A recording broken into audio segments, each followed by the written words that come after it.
और मुझे बड़ा ताजुब होता है कि सुबह सुबह जब ये लोग 6 बजे इस आंदोलन को मूवमेंट करते थे तो नेगी जी कहा करते थे, आजकल तो हमारे पर वो जैसे पर पल्स पोलियो की ड्यूटी लगी है हमारी, बस सुबह ही 6 बजे निकल जाते थे। तो मैं ऐसे लोगों का बहुत बहुत धन्यवाद करता हूँ।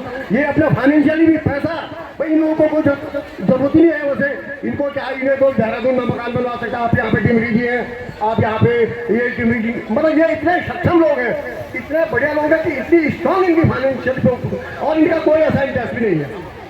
तो इन लोगों को मैं बहुत बहुत धन्यवाद देता हूँ जितनी इनकी सराहना की जाए। देखिए समाज के लिए एक पहाड़ों में कहावत है ना, बस हमें के अनुभव आदमी भी, तो वही इन लोगों का हिसाब किताब, ये तार है, ये एक स्टार है। और मैं आप सभी माता बहनों का बहुत बहुत धन्यवाद देता हूँ। देखिए ये 100 मीटर की लड़ाई नहीं है, अगर जब तक ये बेस अस्पताल नहीं हुआ, पूरे यहाँ पर डॉक्टर उपलब्ध नहीं हुए, पूरी मशीनें नहीं आई, आप लोगों को संघर्ष करने के लिए तैयार रहना है। मैं अंत में यहाँ पे तमाम लोग, खासतौर से ये सुरक्षा में लगे हैं पुलिसकर्मी, यहाँ पे महिला पुलिसकर्मी और तमाम हो सके मीडिया के लोग, दूर दूर से महिला मंगल दल, सभी का मैं आदर और सम्मान करता हूँ। और इस लड़ाई के लिए मैं तो कहता हूँ, जो सिमली बेस अस्पताल की बात करेगा उत्तराखंड पे राज करेगा, जो सिमली बेस अस्पताल की बात करेगा उत्तराखंड पे राज करेगा। धन्यवाद।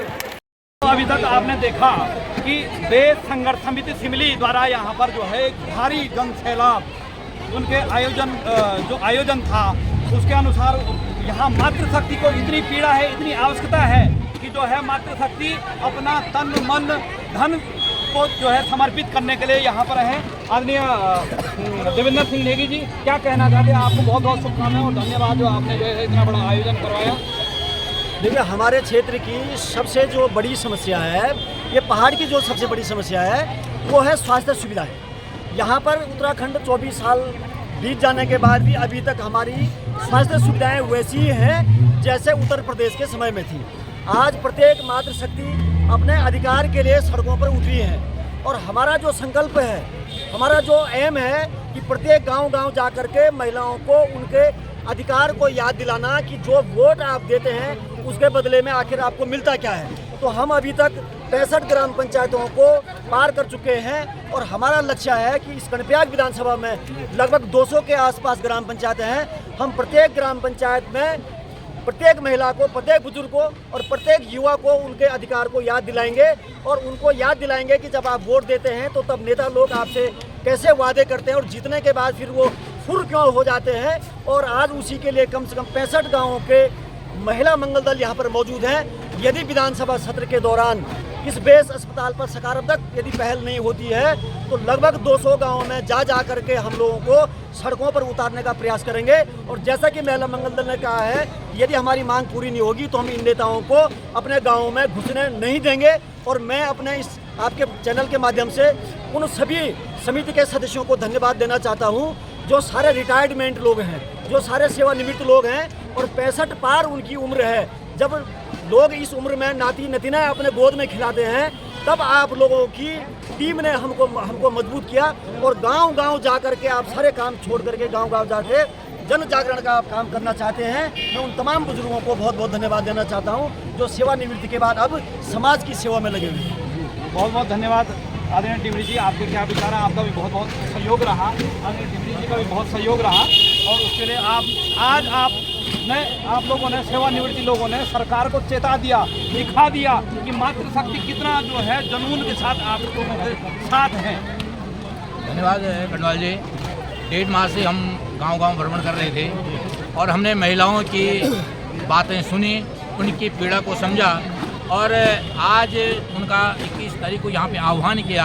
और इसीलिए आपने देखा होगा कि हमने मंच ही आज महिलाओं को दिया हुआ था ताकि मंच से महिलाएं अपनी आवाज़ को इस मंच के माध्यम से अपनी जो विधानसभा का जो सत्र हो रहा है भराड़ीसैंण में वहाँ तक पहुँचे, उनकी पीड़ा वहाँ तक पहुँचे। और मुझे विश्वास है कि लोकतंत्र की मर्यादा का पालन करते हुए हमारी जनप्रिय सरकार इस पर अवश्य विचार करेगी और उसी सत्र में सिमली में पूर्ण वेश की 200 सैयाओं की स्वीकृति सहित जो है पूर्ण वेश की हमें वहाँ पर खोलने की कृपा करेगी। ये हमें पूर्ण विश्वास है। धन्यवाद डिमरी जी।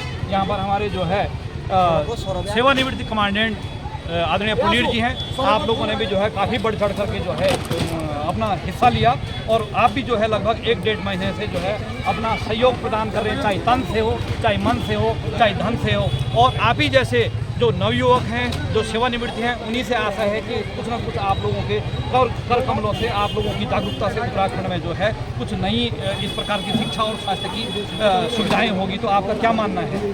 धन्यवाद जी, बहुत बहुत धन्यवाद आपका। मैं समझता हूँ कि जो स्वास्थ्य है वो सभी के लिए बहुत ज़रूरी है, चाहे वो अमीर है, चाहे गरीब है, संतरी है, मंत्री है, बिल्कुल कोई भी है, सभी एक दिन बीमार होते हैं और उनको अस्पताल की जरूरत पड़ती है। दूसरा, मैं बड़ा आश्चर्यचकित हूँ कि जो कर्णप्रयाग है ये पूरे उत्तराखंड का सेंटर है, बिल्कुल पूरे उत्तराखंड का सेंटर है, केवल चमोली गढ़वाल का सेंटर नहीं है। और एक बड़ी चीज़ कही गई है कि बड़ी मछली हमेशा छोटी मछली को खाती है। बिल्कुल मैं ये कहता हूँ कि जब ये सेंटर है तो सब कुछ सुविधाएं यहाँ पे होनी चाहिए। देहरादून वाले को यहाँ आना चाहिए, हल्द्वानी वाले को यहाँ आना चाहिए, जो यहाँ जोशीमठ के बॉर्डर पे जो सैनिक है उसको भी वहाँ पे 150-200 किलोमीटर यहाँ पे पड़ता है, तो सभी को यहाँ पे आना चाहिए। यहाँ पे चिकित्सा सुविधाएं होनी चाहिए। बिल्कुल हमारी ये बदकिस्मती है, मैं ये पुरानी कुछ चीज़ें खराब हो रखी है कि मुझे समझ में नहीं आता कि ये चमोली जब पहले रुद्रप्रयाग इसमें था, ये इतना बड़ा डिस्ट्रिक्ट था और इसका जो मुख्यालय था वो एक किनारे था। क्यों था? ये बड़ी गलती थी हमारी, इस गलती को सुधारा जाना चाहिए था और यही गलतियाँ अभी भी हो रही है। मैदानी इलाके जो है देहरादून है, आपका कोटद्वार है, ये सब दिल्ली और देहरादून ये सब नज़दीक है, लेकिन जो भी अस्पताल एम्स वगैरह खुल रहे हैं सब इन्हीं इलाकों में खुल रहे हैं। बिल्कुल जबकि यहाँ पे होना चाहिए था। क्या ये लोग यहाँ के नागरिक नहीं है? ये भारत के नागरिक नहीं है? यहाँ पे मेडिकल की सुविधाएं होनी चाहिए थी और इसके लिए हम लोगों ने मांग की। हम बड़े ही आशान्वित हैं सरकार से, क्योंकि करना आखिर में सरकार को ही है। हम बड़े आशान्वित हैं कि वो 1 या 2 दिन में या जब यहाँ पे वो लगा हुआ अभी क्या कहते हैं ये विधानसभा का सत्र चल रहा है, तो वहाँ से इसकी घोषणा करते तो हम लोगों को खुशी होगी और ये सभी लोगों के लिए अच्छा होगा। आप काफ़ी प्रसन्नता हुई होगी जब आज 1.5 महीने बाद आप लोगों की जो है यह मेहनत रंग लाई और इतना बड़ा जन सैलाब मातृशक्ति यहाँ पर पहुँचे। बिल्कुल ये बहुत अच्छा था, क्योंकि लोगों को जगाना हमारा काम था। हमने लोगों को जगाया। मैंने एक उसमें टीवी में एक एडवर्टाइजमेंट देखता था मैं कि एक छोटी बच्ची होती है और उसके पिताजी उसको पढ़ा रहे होते हैं और वो बोलते हैं कि मेरी बेटी जब बड़ी होगी तो यहाँ से पुल लगाएगी जिससे कि वो शहर में जाके पढ़ सके। तो बेटी कहती है कि पिताजी पुल क्यों लगाऊं, मैं स्कूल को ही यहाँ ले आऊँ। तो हमने इसी प्रिंसिपल पे काम किया। हमने कहा आप जागो, ये बहुत बड़ी बात नहीं है, किसी सरकार के लिए बहुत बड़ी बात नहीं है। 10-12 डॉक्टर यहाँ नहीं आ सकते, हम लाखों लोग यहाँ से देहरादून जा रहे हैं, हमारे करोड़ों रुपए खर्च हो रहे हैं। इन लाखों लोगों के करोड़ों रुपए खर्च होते हैं देहरादून जाने में। क्या 10 या 12 डॉक्टर इस देश में नहीं है जो यहाँ पर आके इलाज कर सके लोगों का? इस जो उत्तराखंड है ये सैनिक बाहुल्य जिला है, प्रदेश है, ये जिला है जो सैनिक बाहुल्य है। हम लोग देश की सेवाएं कर रहे हैं, बॉर्डरों पे कर रहे हैं, हम यहाँ से वहाँ जा रहे हैं। क्या इस देश की जिम्मेदारी नहीं है, इस देश के नागरिकों की जिम्मेदारी नहीं है कि वो 10 या 12 डॉक्टर हमको दे दें और हम यहाँ अपना इलाज कर सकें? जब कोई बीमार होता हमारे घरों में, आज भी हम लोग जब वो यहाँ चलता तो हम लोग एक तरफ से कहते हैं कि ये तो गया, क्योंकि यहाँ से 200-300 किलोमीटर है, 6 घंटे से 7 घंटे लगता है। जो आदमी बीमार होता है उसके लिए एक पल बहुत महत्वपूर्ण होता है, एक पल महत्वपूर्ण होता है। वो 300 किलोमीटर और 6 घंटे में तो हम यही समझते हैं कि ये तो गया। बहुत दुख होता है कि लोग रास्ते में मर जाते हैं, देहरादून जाते हैं, वहाँ अस्पतालों में इलाज कराते हैं और उनका इतना ज़्यादा खर्चा होता है वहाँ पे।